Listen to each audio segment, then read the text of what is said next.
Hey guys! Welcome back to another episode. In this video, we'll talk about unemployment and labor statistics. Let's get started.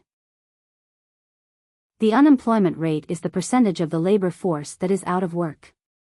The formula for the unemployment rate is the unemployed divided by labor force multiplied by 100. Let's break the equation down. Someone who is unemployed is not working and is actively looking for work. The labor force includes people who are either employed or actively looking for work. These people must be at least 16 years of age. The labor force includes both the employed and the unemployed. Let's see an example. In a small town, there are 50 unemployed people and 950 employed people. To calculate the unemployment rate, we will divide the number of unemployed people, which is 50, by the labor force, which is the number of employed and unemployed people. Then we multiply that number by 100 and we get an unemployment rate of 5%. This means that 5% of the labor force do not have jobs. The labor force participation rate is another measure of the labor market activity in an economy. It is the percentage of the working age population that is in the labor force, meaning they are either working or looking for work.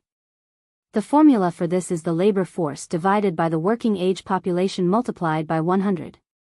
So in our small town, the working age population totals to 2,000 people. To find the labor force participation rate, we divide the labor force by the population and then multiply it by 100 to get a rate of 50%. This means that 50% of the working age population is participating in the labor force. The official unemployment rate can underestimate problems and may not always reflect an accurate picture of the overall labor market. One limitation is discouraged workers who are able to work but have given up looking for work. They are not counted as part of the labor force because they are not actively seeking work.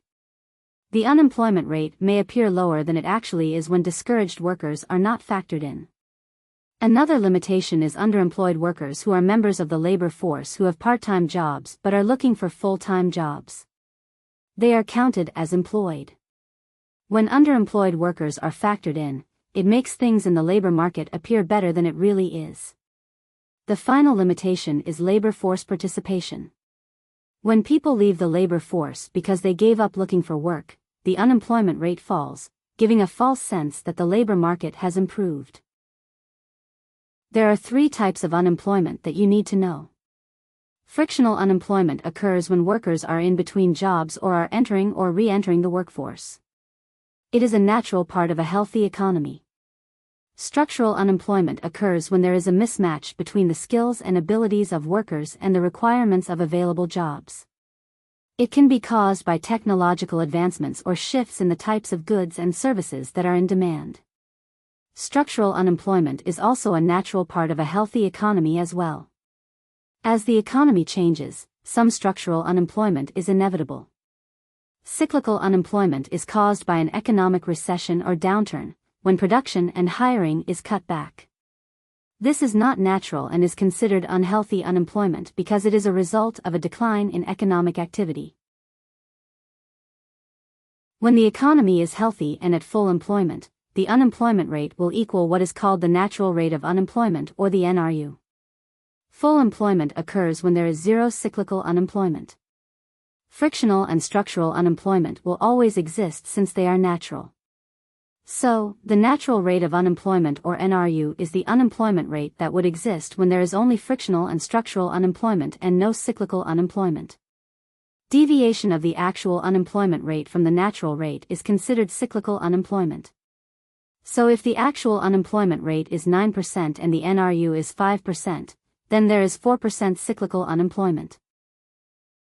That's it for this episode. Thanks for watching and make sure to like and subscribe. We hope to see you soon.